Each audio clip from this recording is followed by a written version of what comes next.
Today on The Riff, Jeremy and Justin sit down and discuss failure. And naturally, a discussion on bubble wrap makes its way into the conversation. We hope today is helpful and hopeful. Thanks for listening. Hello, welcome to another episode of The Riff. My name is Jeremy Johnson, and this is... I'm Justin Glenn. And together we are Jeremy and Justin. And so, hey, we are glad you're here today with us, or here with us today. Justin, Yes, I am excited about what we're going to talk about today.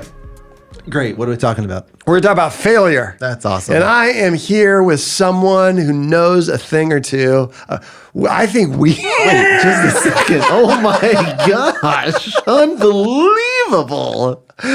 Listen, people want authority and credibility. They do. I read that. They do. And so I thought, okay, well, we don't it. have it unless we get real selective about our topics. I have it. You look at every sports team I've been on, bad. Well, so Coach Phil? Wickwar. Yeah, old Phil Wickwar. Yes. He told us about your football deal. Yeah, no joke. And Brought Jamie's up volleyball. Jamie. Yeah. And then Jamie, she's awesome. She's played college volleyball. Yeah. Okay. So cool. I want to talk about failure. All right. Okay. And ultimately, where we want to land, we want to talk about. We all have failure, but how do our failures? What do we learn from failures? Potentially more than we learn from success. But as we do this, I want to think about failure. Okay. Let me tell you a stinging failure for me. Okay. Stinging failure that happened a long ago. It's a safe one. Okay. Because right now I'm pretty confident it doesn't impact my image. But there was a time in my life where it wasn't safe and it stung. All right. I was a senior in high school. I was playing basketball. And so it was early in the season. I went to a very small school. So you got to think it would be like a suburb of Clever type of size of school. So it's basically anybody who can shoot is going to make the team. So, Okay. But I had started my sophomore and junior year in high school. And my senior year, I spent a lot more time on tennis on the off season. We didn't do AAU basketball anything. So our guys, we just played basketball during the basketball season, specifically me. And so it came time for basketball season. I'm thinking, yeah, it's easy. Like I'm going to be a starter. Brand new basketball coach comes into town. And I think, man, we got a great connection. His name's Wes Davis. So he's spoken here before. And so he's this new basketball coach, and he used to be a basketball star. And so we're thinking we're going to be awesome because I'm on the team, we're going to be great. Were you a post player? Outside shooter? What were you? What would you guess? Have you ever seen me play basketball? I've never seen you play basketball. Have you ever seen me play sports? Yeah, pickleball and tennis. I've seen you play. Yeah, I've played pickleball with you. Okay. And ping pong, Yes. which you destroy, by the way. You're a great ping pong player. Stop. I'm not. You're very I'm not defensive fishing. and tactical. I'm very for defensive, but Yeah. you bring it. Okay, I'm gonna say that you were. I think you were defensive more than offensive. Is what I'm gonna say. Okay. I can't see you driving the lane.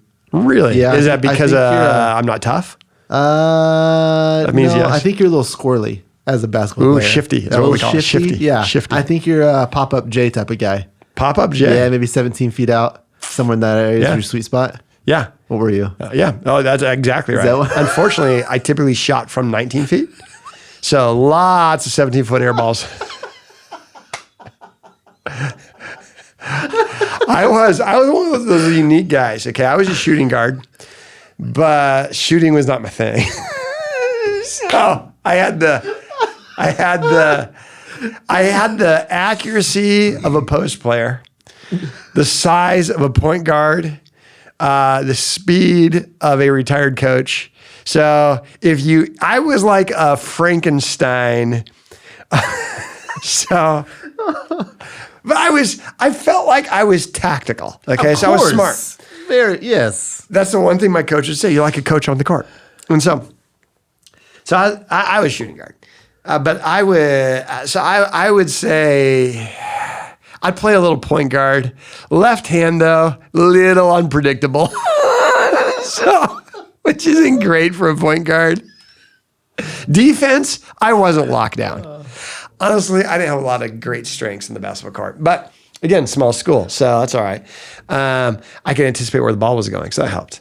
But I'd probably average 8 points a game. It's solid 8 points a game.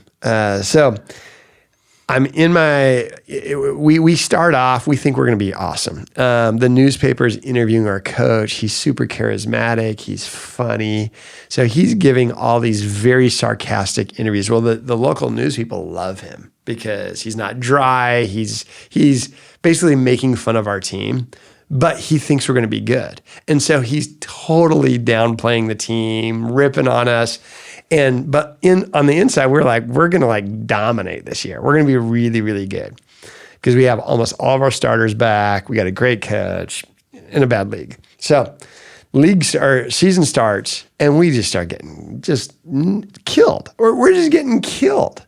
We're not good at all. We're terrible. And so it's bad. And so now he decides, the newspaper, literally, we only had 3 newspaper our media things in our town. But they're all finding him with a mic after the game. They love talking to Wes because it's still funny. Well, so now he's taking all his humor and he's throwing it out on us, right? Just like these guys. Yeah, if you've seen a bad basketball team and you like that, you need to come to our next game. And so everyone's like, this coach is hilarious and his players suck. And we're one of the players. So it's bad. So now we're playing one of our first home games. Now seasons is getting going. We've lost several. We're kind of embarrassed publicly. We're playing a home game and we're getting killed. And we're playing in this gym and it's hardly anybody's there. I mean, so you're talking, some of your diehard classmates and parents. That's about it. No one's coming to watch us play basketball. And we're getting killed. And so I'm dribbling the ball and I throw this pass and someone on the other team intercepts the pass and goes in for a lay-in, right? So it was a terrible pass on my part. It's a quiet gym. And so our coach yells out, "Amazing pass, Jeremy. How about trying one of our players next time?" And the crowd, and I say the crowd loosely, but the people gathered there all just start laughing because that was hilarious. So we're getting killed. I just do a dumb pass. He mocks it out loud. The whole gym could hear because there's hardly anyone there. And now all I'm hearing is everybody laughing. And so then I hear here comes a sub, a freshman who hasn't played varsity yet comes in for me. And my coach says to me when I go to match, "You can go ahead and put your warm-up up on if that's going to be helpful. I don't think you're going to need to get back in the game." So the rest of the game, I watch us lose at home as a senior on the bench.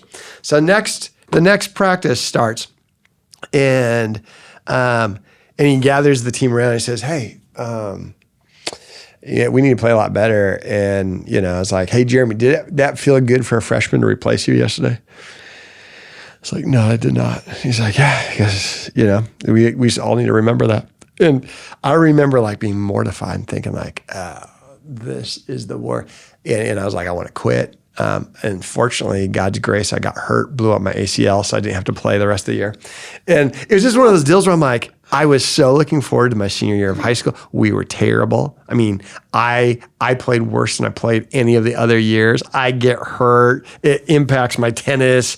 Everything. I was like, that is a failure. And it stung and it sting. But now I'm like, I don't mind not being a bad basketball player. But back then, I minded it. It was bad. It was bad. So yeah, failure, And so one of those things though is, how do you get good at failure? How are you fine with failure? What's something you're bad at that you're all right being bad at? Nothing. You're not all right. Is it you're not bad at anything? Not bad at a thing. I don't think I've ever found anything that I'm bad at that. So yeah, it's. No, I was thinking that. I think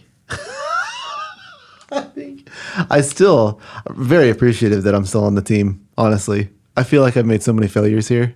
Really? Oh my gosh. If someone asked me that, I don't think I'd be able to say that. That's because you're kind. I think that I just got bad memory. I think going back the first time, kind of with you, it wouldn't have been in high school, but the first time I remember very, very oh, I'm very bad. I'm with my dad with his company, and it's early in his days of owning it, and he gets this massive account. Okay. And we're in an arena, and there's probably 15,000 people there. Was this when you were dancing? This is after my dance career. Okay. Oh, okay. Yeah. And I mean, I still dance, like just to dance, but not like professionally. Side hustle. No. Show choir. Okay. Yeah. So you were, production, rigging stadiums. Yeah. So, and I'm probably 20, maybe 19, 20. I'm young and ton of people. And the systems we have back then, this is 20 some years ago. So all of this gear comes back to this area where I'm sitting. And there's literally one button that you just don't press or it turns the entire system off. Oh. Okay. Why do they have it? It's a kill switch. You can turn it off. Okay. So you can save the gear at the end of the day. And I'm running a console for him, and the whole event starts, and I hit the button. You just panic? For some reason, I'm like moving stuff around, and I look over, and I don't even know what my brain is doing, but I literally remember looking at it and then just pressing it, and then the whole arena black. It just goes out. Yeah, and this is in the day where it's like. Did your dad notice? He did. He did notice, and my dad, and especially those years, was not like the "Hey, bub, what happened?" Not that kind of reaction. So it all goes black, and it's not like the days of like there's no LED walls. It's all projection, and like there's no moving lights. It's all. So I had to get a remote control, and then go around the arena to get every one of them. Because I didn't have it networked, like all this stuff, like it's all. But I remember that moment. I remember feeling like, oh, like what I thought I was gonna do and like follow my dad's footsteps, blah blah blah. Is like I'm not good at this. I'm not good. And then there's been multiple times here at North Point where I'm like, like leading people that's very difficult. Where I'm like, I don't think I might not be good at this. I think I might not be good at this. And there's probably been 15 times where I've thought that. But you have been kind enough to allow me to stay here, and I do feel like I've gotten better because of those failures. Like, there's no way that I am where I am now as far as leadership and like the way that I can move things around if I didn't have those. And the same for you. Like when I see you on the court, I know there was a major failure in your life at some point because when I say you're hitting 17 to 19 foot J's, I've never seen you miss one. No, I've never seen you make one. I've never seen you shoot one. But I've never seen you miss one. Yeah. I just learned I got to get closer. You got I get closer, yeah. So, it's interesting because it's going to be helpful for us to identify quickly when we hit failure, because failure, I do believe, can guide us, right? Is when we hit that failure, we have to ask the question, does this failure, does this teach me that this is not something that's going to be helpful for me? Or is this failure something that I need to improve in so that I can have success in this arena? For me, I tease this story about the basketball, and it was a big deal. The truth is, I was not a great basketball player. And but at the time, and if you lump in tennis too, I played tennis a ton. I wasn't a great tennis player. If you look at it in like a real objectionable outside of North Idaho way, but at the time, that's all I thought I wanted to do is play sports. So it was always, what sport do I want to play in college? And I don't even feel like if I had gotten, I had lost a scholarship that was an NAIA school, and I knew even then it would have been probably my highest ceiling would be to be on the team there. Now, looking back, I'm like, why would I ever pick a school where I might get cut from the tennis team? I wasn't great. At the time, I'm thinking, I might be the first professional tennis player that comes out of Idaho from an NAIA school. And it doesn't make sense at all, but I'm thinking about that. And failure was a very clear, tough pill to swallow for me to say, this isn't your future. And my parents had told me that. My coach had told me that. Everybody had tried to tell me that, but it wasn't until I hit failure enough to say this, and you mentioned this in our last episode about guiding stars, right? Is failure can be a guiding star, right? But for you, like I would say one of the things that you're known as to this day, some of the biggest events in town, whether it's, is it Thunder Ridge? Thunder Ridge. Thunder Ridge. You're in charge of parking at Thunder Ridge, right? I'm in charge of just getting in and out of the venue. Yeah, that's you're doing a newsworthy job. And here's the deal: you're going to learn from failure. Yeah. You know, and that's failed every show. So no, that is I not am not your in role. charge of that. So you rig and put on some of the biggest shows in the region, so for you, that failure made you better at that craft. So that's an interesting deal. How do you recognize a failure should lead you to choose a different path, or failure should lead you to choose a stronger strategy? We say it a lot with the girls. It's win or learn. Okay. Those are the options. Like you don't lose, you don't fail. Like there's no shame in the game of failing. The big thing is letting the failures get to a spot to where it's catastrophic. Yeah. Right. I mean, like I would, and I don't know. I don't have this story, but like when you talk about like divorce is awful. Yeah.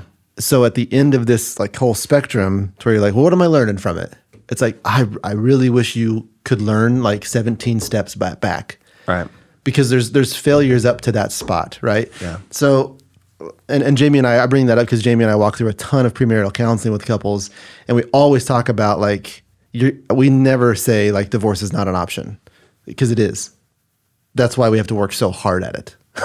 And that's why we have to recognize what are those failures, what are the learnings to actually move us into a direction that's not that divorce space.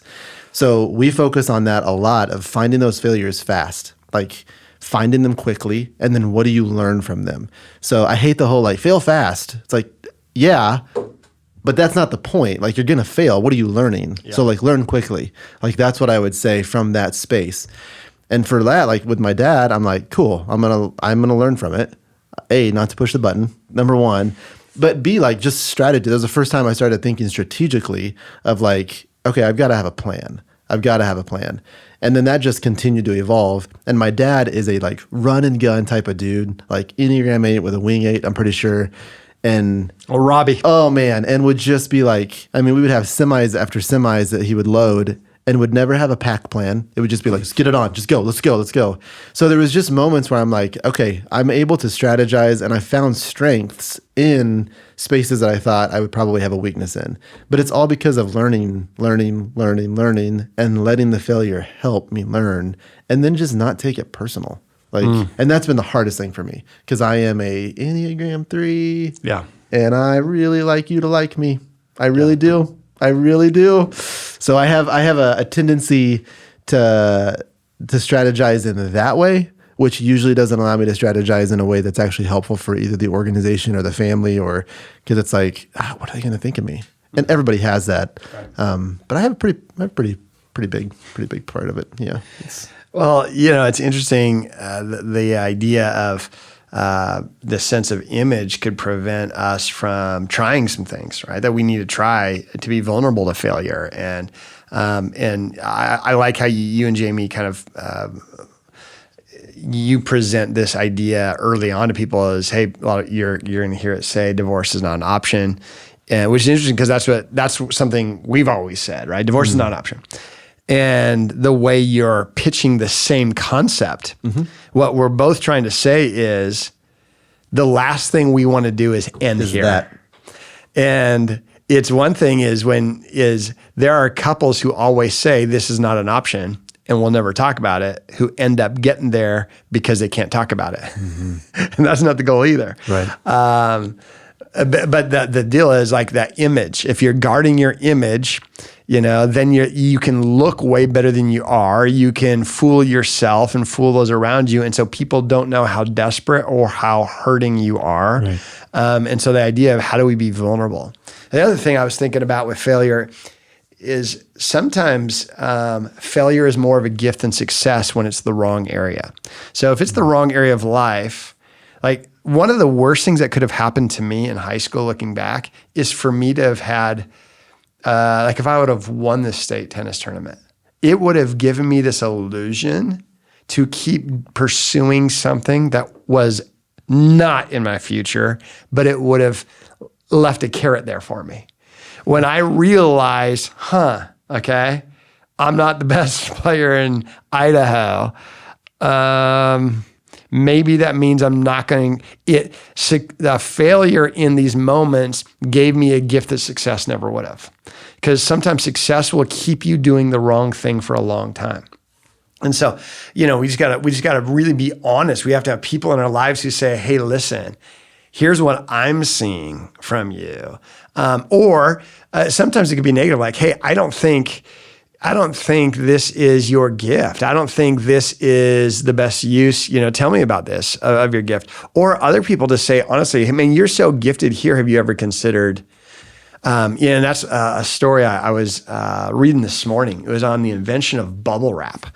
And I mean, you're probably a bubble wrap fan, aren't you? Huge bubble wrap fan. I'm just curious, when you're reading, like what headline stands out to you that you're like, I'm going to read through this, the invention of bubble wrap? Well, I mean, ChatGPT it, Is that right? So I just say, hey, read me the history of bubble wrap like I'm 14. just like a normal Wednesday for you? I just got into ChatGPT. Did you really? But yeah, within the last, I'm going to say month, I'm trying to remember. I think a conversation with you was helpful. Someone showed me something they did with it, and I was like, "Oh my word, that could have been you." We did have that conversation. I've been afraid of it, Yeah. and then I have definitely adopted it. So Yeah, it's great. it's great. So I was like, ChatGPT, give me the bubble wrap tea, right? Spill it. No, I saw something on a reel or something, and so it's talking about bubble wrap. It was invented to be textured wallpaper. One, it was an accident. So the first thing is they had taken, they were sewing two shower curtains together to see if they could make that as a different type of texture of wallpaper. And when they did that and they, sometime applied heat to it as they sewed it to put them together, these air pockets were everywhere. And then they thought, okay, well, people were like, that's not cool. That's not cool wallpaper. Now, I think that would be cool wallpaper. If I went to your house and you had like a kind of a cool accent wall with a fun color bubble wrap, I'd be like, yeah. And what I would do is I would just run like head first right into it. That would be awesome, right? So anyway, so they're like, okay, wallpaper wasn't selling. And then they tried to make something else with it. It just wasn't selling. And so these people who had this, they created this. They felt like, okay, this is a big failure. And then IBM, this is like 1960, IBM had these computers and they're like, we're trying to ship something, and we were wondering if that might be good to help keep this safe. Well, it was. And so they created, the two guys who had created the bubble wrap, it wasn't called bubble wrap at the time, wallpaper, they created this company and they have made so many millions of dollars. And what happened is failure, boom, success. And the angle that I was reading was sometimes your purpose is out there and you got to find out how your gift, the thing that you bring to the world, can add value to somebody else. And sometimes we can think, this is how I want to use my gift. And I've got this idea of how I want to use my life, my time, my talents, my resources. This is how I want to use it. But really it takes off when I could find out, how do I use it in a way that it meets someone else's need? And that's when purpose comes into this. And sometimes it's failure, even in an area you're good at, that helps you refine the why of this talent. Why do I want to keep doing this? Or to help you see like, okay, well, I need to do something different with my life, right? So this idea of success and failure. Now, I also think that, success can teach us good stuff, but let's just kind of brainstorm maybe before we wrap it up, is what are some lessons we can learn from failure? Like what these lessons we learn from failure. One is am I gifted or not, right? And then if I'm gifted, is my gift going the right direction? What if your gift is going the right direction, you have a good motive, and it's just not working? What would you recommend? I mean, I think that when you talk about being the best tennis player in Idaho, I wasn't, but I wish I was. right? Yeah. I think it's helpful to have the failure because it causes you to ask the question, is that a reality? Is that an actual possibility? Yeah. Right? You read people like, we've talked about like Grover before, where like you can make anything happen with your mindset of like. Is it Sesame Street, right? That is Grover? Grover. Yeah, he is my favorite. But there comes a limitation of like the physical element of tennis to where it's like, if I blow out both of my ACLs, like there's no amount of practice, grit, and grind that's going to get me to a spot that's going to beat that guy with 2 functioning ACLs.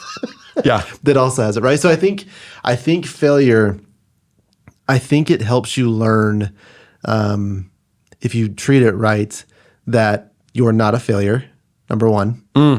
Okay. Yep. And then number 2, I think it helps you learn like what's a reasonable reality. And I don't mean that in like lower your standards, like you're just not good.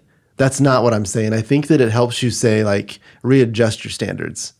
Like look at the ball game that you're actually playing in. Can you be the best in that space? Yeah, 100%. But it's all about leveling different spaces. So for you to go from that space of like the best player in Idaho, like what if it was just best player in Coeur d'Alene? Was it in Coeur d'Alene? Yeah. Yeah, right? Yeah. Like, so it's that type of deal, right? I think failure helps bring it down to a space that's manageable. Yeah. And I'm not saying like failure for me was like when I hit that button, I'm not like, well, I'll never be in this kind of line of work. But I'm like, literally I'm thinking like, can I just do this in like my area better than, because like right now I'm like, oh, I'm traveling with my dad. Like I probably just need to go back home and just be better in Springfield. Yeah. Right? Like, so I think failure right sizes your space for you then to get to a bigger space or a better space. Yeah. So I think for me, that's number 1 of what failure can do for us, because it is a win or learn situation. It's like, just because I'm failing doesn't mean I'm quitting or I'm stopping. I just have to reframe it. I have to think differently about it. How do you think that's the first one? I think there's that fine line of saying, okay, at what level do I need to hone my craft better and bring more discipline to it so that I could give it a shot? But then ultimately, what am I trying to have success in? Will that, like, it's interesting, when I was pastoring in Seattle, probably 10 years after this high school, the guy who did win the state tournament, a guy named Clint Smith from Homedale down in the Boise area. Clint Smith ended up going to the church I was at. And I met him and I'm like, he went like, no one was like, what? Were you the third place? Like, but I remember him. So I was like, are you the Clint Smith from Homedale, Idaho? This is in Seattle. He's like, yeah. And I'm like, what are you, it's funny is he was doing something in business, married, kids, wasn't playing professional tennis. I asked him, I said, did you ever play college tennis? And he's like, nah, I went to UW, just did business. And it's laughing because I'm thinking, here's a guy who had success in the area I want to have success in, and he had a healthy perspective that he's like, no, it's just something I was doing for high school. And it was interesting for me to be like thinking, I didn't give up anything. I just realized quickly that that wasn't my future. Even if I had been extremely better, it wouldn't have changed my future. And so to think, okay, what area am I currently trying to have success in that is overrated? What area am I having failure that is underrated that I need to hone my craft? And say, hey, if I had more success here, this would actually matter. Are my gifts fit to have success there?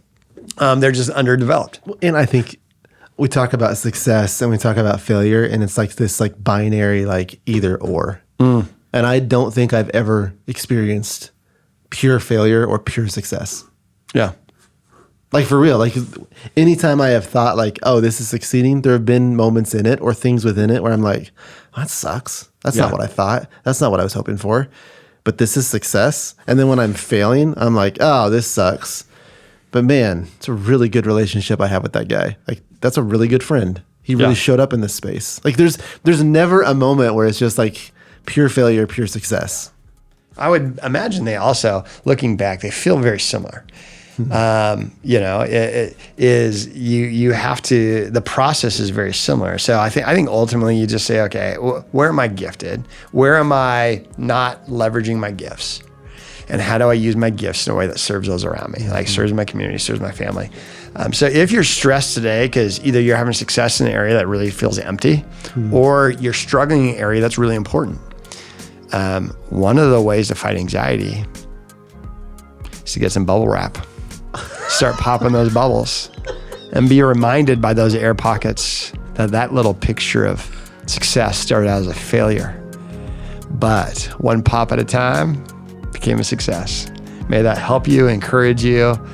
Just a little chicken soup for the teenage soul today. One pop at a time. One pop at a time. Well, get to popping. That's 100% what this episode's called. So one pop at a time. One pop at a time.